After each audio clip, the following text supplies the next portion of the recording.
Hi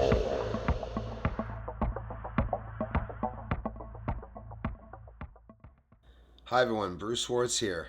We're looking at chemtrails. This was the 24th of December, the day before Christmas. We're going to talk about what happens to the chemtrail as it, is spread over the sky, what changes occur to it, and we're going to see it interacting over the sun, different phenomena like we see here that, are produced because clouds really form out of nowhere. You can see it over your head. Just film a blue sky and time lapse it, and you will see the clouds the way they form. Everyone that does time lapses will see this. So this will take 5 minutes for it to get over my head. Of course, I'm going to cut things for you so it won't be boring. There it is. 5 minutes later, over my house. But hang on, it's going to get so wide. Then it's going to go over the sun and widen out. And this is nothing. This is like 25% of how wide it's going to be over top of the sun. We're going to take a cool look at time lapse, fast forwarding it to see what it looks like, and of course comparing the difference between an airplane, right, with passengers in it that is not spraying chemtrails. Obviously, what do you guys call them? Yeah, uh, behind there's chemtrails and there's also the vapor trails. Obviously, everyone says it's just vapor. Yes, it is just vapor when they're transporting people in an airplane.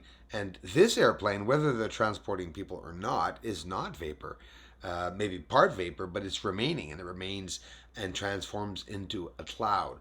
We will see a regular plane, just a regular plane go by, and of course the tail of smoke dissipates at the back. It breaks up, so it's not a chemtrail in the sky. That's a simple basic difference of being able to view and tell the difference.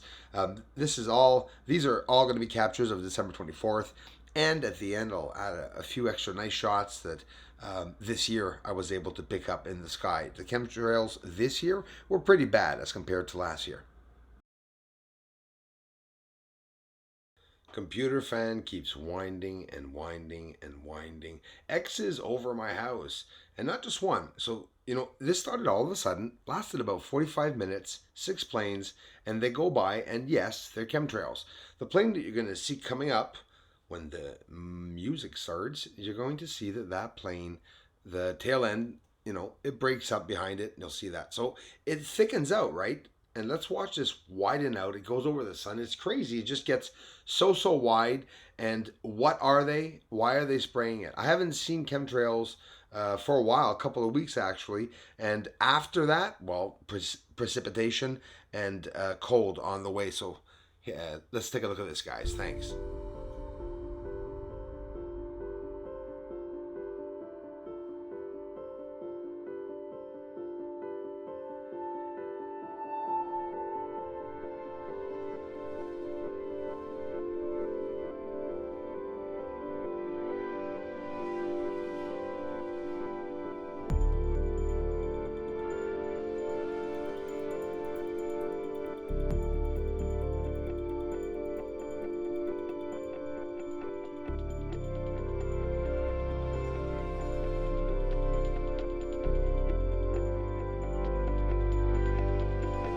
So here's just a regular plane going by. You see the tail end is breaking up alongside with it.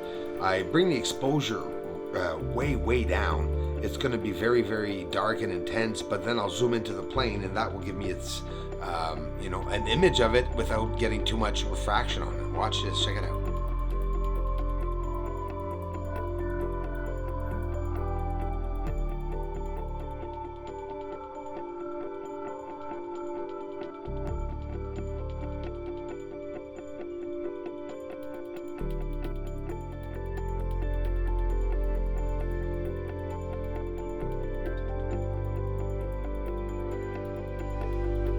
These are contrails, not chemtrails.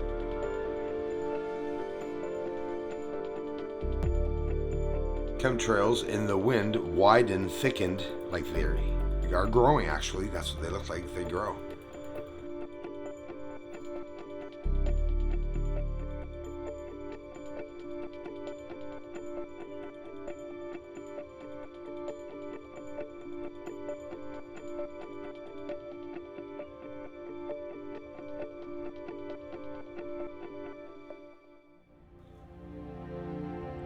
best way to know the truth is to observe.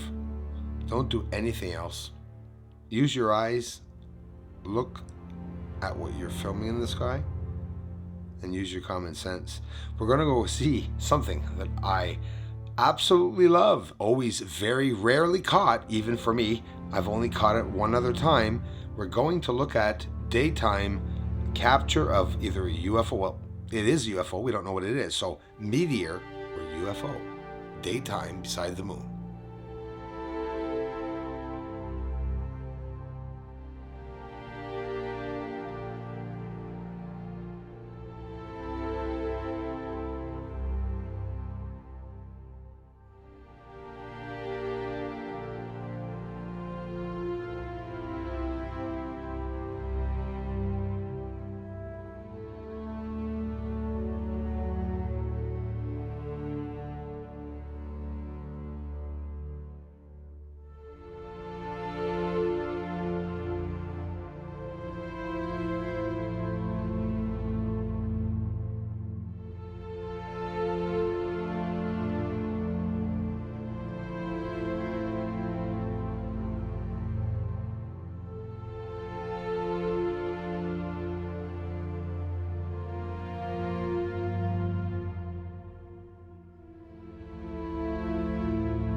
Here we are, finally. Daytime capture. Very rare. The only one that was out during the day.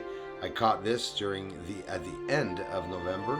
Some of you have seen my daytime footage of UFOs. Again, caught 2 or 3 years ago. Not something that you see all the time. Check it out. Really, really cool to see it.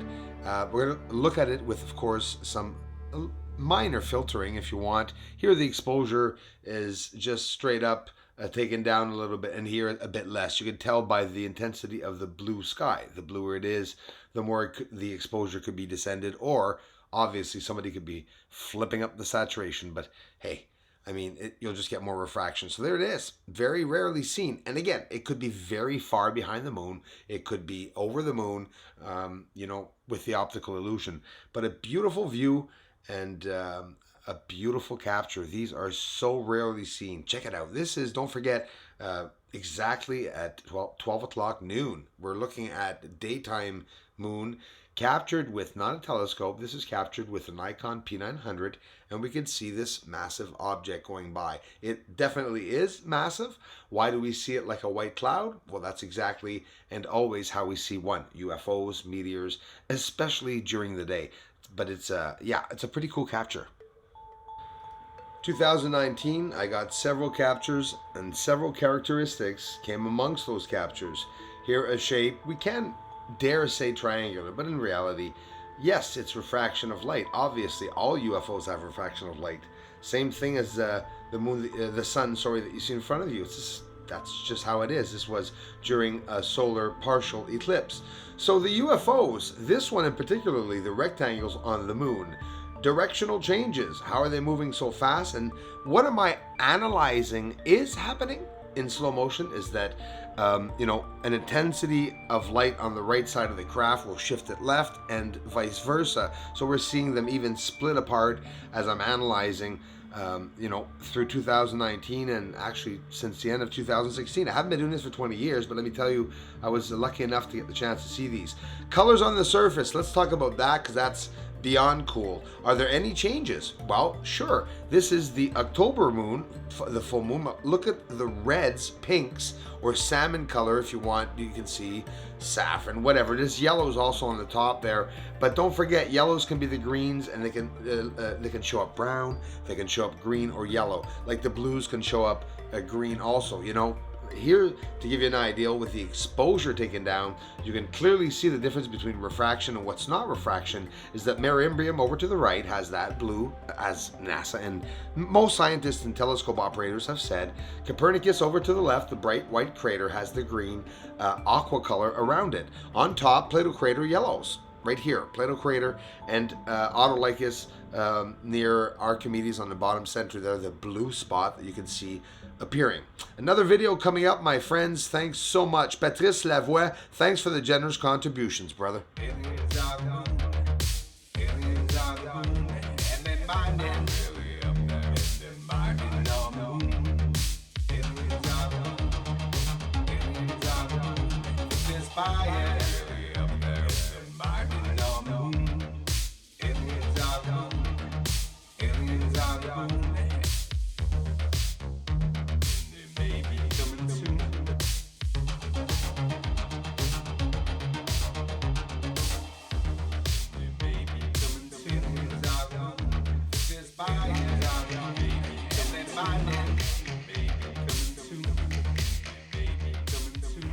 This is Houston. Say again, please. Houston.